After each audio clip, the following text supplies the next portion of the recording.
గత కొన్ని రోజులుగా ఆంధ్రప్రదేశ్‌లో ఎక్కడ చూసినా ఈకేవైసీ చేసుకోండి, లేకపోతే గ్యాస్ ఆగిపోద్ది. ఈకేవైసీ చేపించకపోతే నిజంగా గ్యాస్ ఆగిపోద్దా? దాని గురించి ఇప్పుడు మనం తెలుసుకుందాం. నెంబర్ 1 సబ్సిడీ ఫ్రాడ్ అంటే ఉచిత గ్యాస్ సబ్సిడీ. ప్రతి సంవత్సరం దీపం 2.0 అనే పథకం కింద ఆంధ్రప్రదేశ్ ప్రభుత్వం మహిళలకు 3 ఉచిత గ్యాస్ సిలిండర్లు అండ్ PSUY ద్వారా సబ్సిడీ అకౌంట్ డబ్బులు వారి అకౌంట్‌లో వేస్తున్నారు. ఇందులో చాలామంది ఫేక్ అకౌంట్‌లు ఉంటున్నాయి. ఇందువల్ల రావాల్సిన వారికేమో డబ్బులు రావట్లేదు. అందుకని ఈ కేవైసీ చేస్తే అందరికీ ఉపయోగపడుతుందని గవర్నమెంట్ ఈ ఆలోచన తీసుకుంది. Number 2 removing fake connection. గతంలో ప్రతి ఇంట్లో ఒకే పేరుతో వేరు వేరు వ్యక్తులు ఉండటం వల్ల వారు మరణించిన వారి ద్వారా ఆ కనెక్షన్ అనేది కనెక్ట్ అయ్యేది. ఇప్పుడు ఈ ఈకేవైసీ వల్ల ఎవరైతే బతికుంటారో వాళ్ళకే ఈ కనెక్షన్ అనేది ఉంటుంది.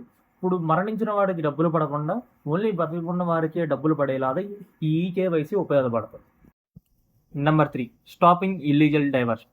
అంటే ఇప్పుడు మన ఇంట్లో వాడుకునే గ్యాస్‌ని కొంతమంది వ్యక్తులు ఏం చేస్తూ ఉంటారంటే అవి మన కోసం ఉపయోగపడకుండా అవి హోటళ్ళకి, రెస్టారెంట్స్‌కి వీటన్నిటికి పంపించి మనకి కొరత ఏర్పడేలా చేస్తారు.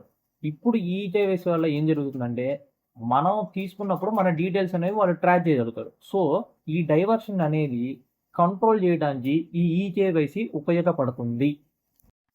నెంబర్ 4 పాత వివరాలను అప్డేట్ చేయటం. ఇందులో మన అమ్మ నాన్నలు గాని, మన తాతలు గాని ఎవరైనా సరే 10, 15 సంవత్సరాల కింద వాళ్ళు కనెక్షన్ తీసుకొని ఉంటారు. వారు అప్పట్లో ఇచ్చిన ఫోన్ నంబర్‌లు గాని, ఇంటి అడ్రెస్ గాని చేంజ్ అయ్యి ఉంటారు. ఇప్పుడు వాటన్ని డీటెయిల్స్ అన్నిటిని ఇప్పుడు మన ఈకేవైసీ ద్వారా అప్డేట్ చేసుకుంటే మనకు వాళ్ళ డీటెయిల్స్ అన్నీ ఈజీగా తెలుసుకుంటాయి. అందుకు ఈకేవైసీ ఉపయోగపడుతుంది. చూసారుగా, ఈకేవైసీ అనేది మిమ్మల్ని ఇబ్బంది పెడతానికి కాదు. నేరుగా మన అకౌంట్‌లోకి సబ్సిడీ అమౌంట్ పడేటట్టు ఫేక్ అకౌంట్స్‌ని తొలగించడానికి ఉపయోగపడుతుంది. ఇంకా మీరు ఈకేవైసీ కంప్లీట్ చేసుకోకపోతే తొందరగా కంప్లీట్ చేసుకోండి. ఈ సమాచారం మీకు ఉపయోగపడినట్టయితే please like, share and subscribe. Thank you.